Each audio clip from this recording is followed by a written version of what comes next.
Hello guys, my new blog.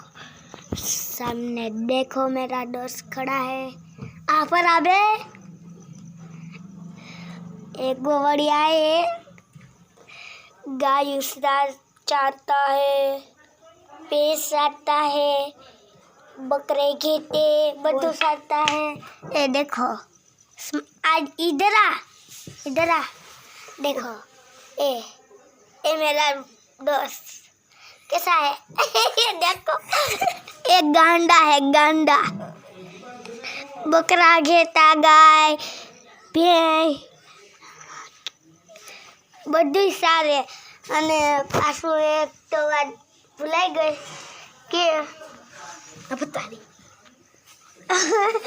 આને છે ને એક ગાડી નથી, ગમે એવી ખાલી એક ઓટો રિક્ષા હે, ઈ પાસે તૂટેલી ફાટેલી ખોટાડી ના।